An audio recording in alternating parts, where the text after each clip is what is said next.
घर की औरत पार्ट 2। मीना याद है ना आपको, जिसके ससुराल में ससुर और पति कैसे उसका और उसकी सास का अपमान किया करते थे।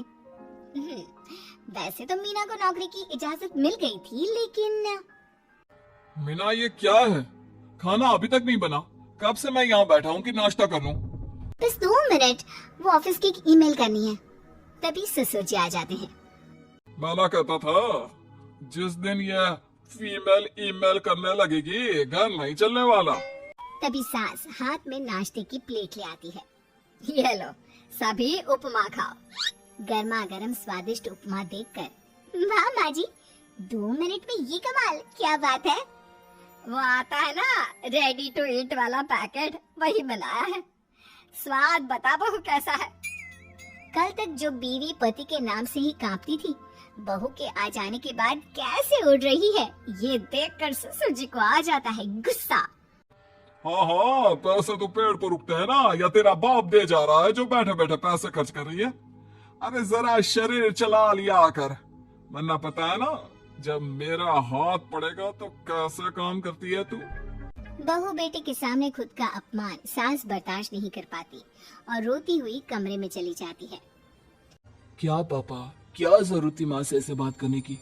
सुबह से कुछ नहीं खाया है, अब जब खाना आया तो रुला दिया आपने। चलिए देखते हैं माँ कहाँ गई। मेरी जूती भी ना जाए उस पागल औरत को देखने। अरे क्या गलत कहा मैंने? बस यही ना कि भाई पैसे बचाओ। अरे कमाने बाहर निकले ना तब पता चले कि कैसे हड्डी गल जाती है। बात तो सही कह रहे हैं पिताजी, माँ को तो बस पैसे उड़ाना आता है। अरे पर माँ ने तो सबके लिए नाश्ता ही बनाया था ना, कौन सा खुद के लिए गहने खरीदे थे। खैर, बहू समझ जाती है कि सारा मामला कमाई का ही है, क्योंकि सास कुछ करती नहीं, कुछ कमाती नहीं, तो ससुर जी उन पर हावी रहते हैं। फिर क्या था, अब थी बारी बहू की। माँ जी दरवाजा खोलिए, देखिए मैं उपमा लेकर आई हूँ, गर्मा गर्म खा लेते हैं। सास कमरा खोल देती है। सामने खड़ी होती है बहू, हाथ में उपमा की प्लेट लेकर। बहू सास की सूजी आंख देखकर समझ जाती है कि मामला गड़बड़ है। वो बात पलटते हुए कहती है, माँ जी वो आपकी काली साड़ी पर काला ब्लाउज है ना, वो प्लीज मुझे दीजिए। मुझे कल ना काली साड़ी पहनी, लेकिन कोई ब्लाउज ही नहीं है। सास बहू की बात में अपना गम भूल जाती है। हाँ हाँ बहू, क्यों नहीं, वो तो मैंने अपने हाथों से डिजाइन किया था। चल अभी निकाल कर देती हूँ तुझे। सास बहू को ब्लाउज निकाल कर दे देती है। फिर अगले रोज, माँ जी आज तो ऑफिस में कमाल ही हो गया।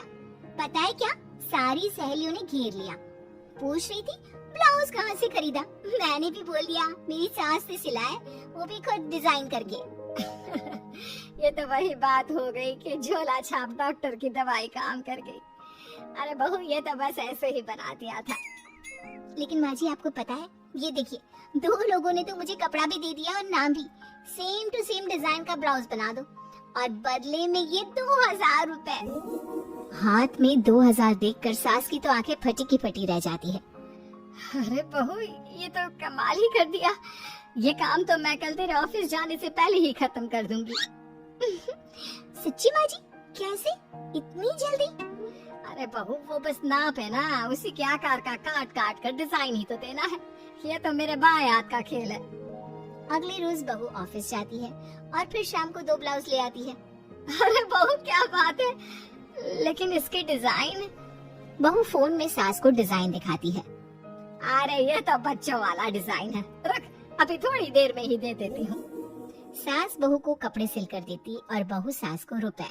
फिर एक रोज, माँ जी ये लीजिए कपड़े, लेकिन इसकी सिलाई मैंने ज्यादा ली है, तो क्या है ना हैवी काम है, तो मेहनत ज्यादा लगेगी ना आपको।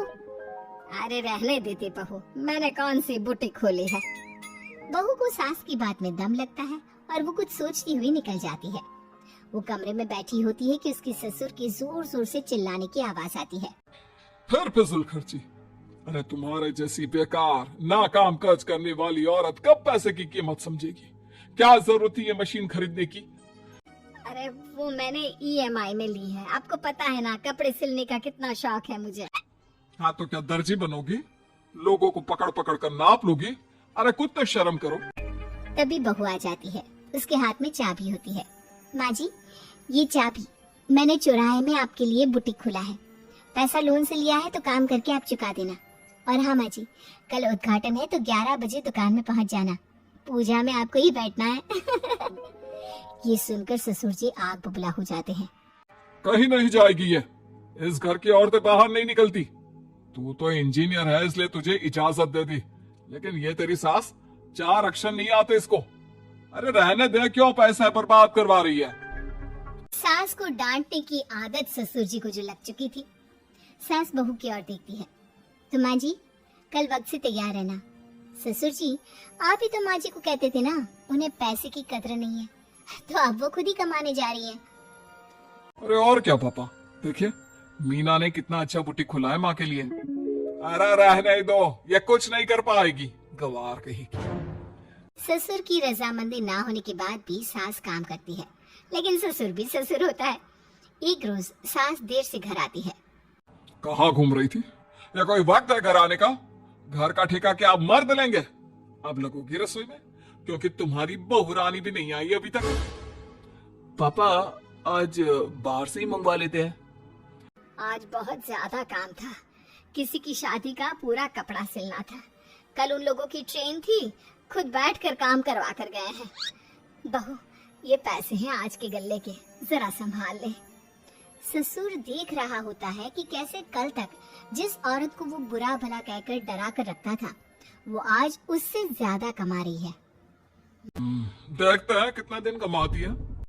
ससुर अब रोज कोई ना कोई ऐसा काम करता है जिससे सास का काम बंद हो जाए।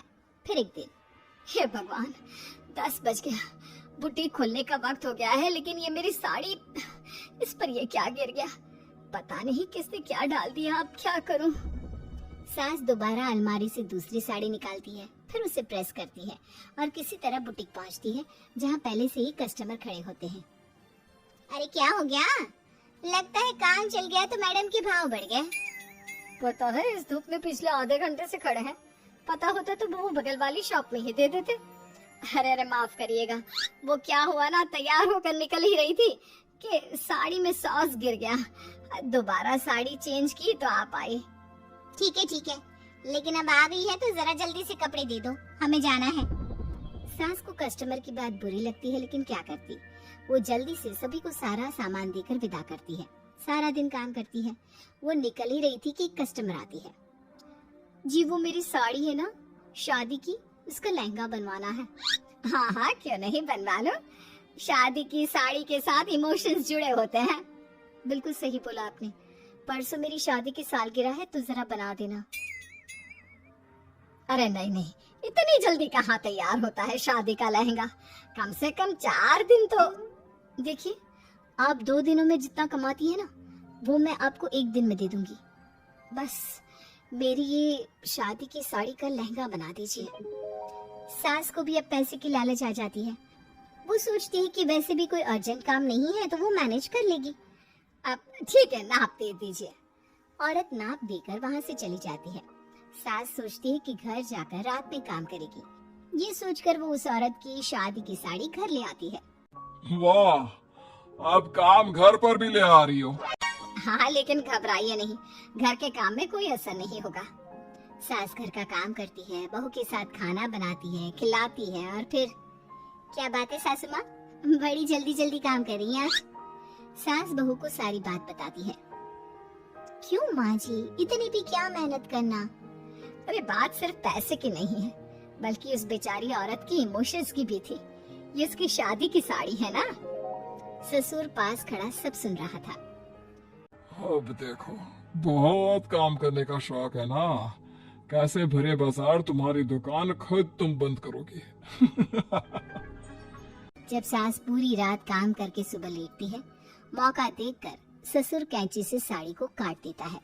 अगली सुबह, चलो कल आधा लहंगा सिला था, आज पूरा करके शाम को ही उसे उसका लहंगा सौंप दूंगी। लेकिन ये क्या, सास जैसे ही लहंगा उठाती है, लहंगा तो फटा होता है। वहीं ससुर छुप कर सास को देख रहा था। हाय रे, ये किसने किया?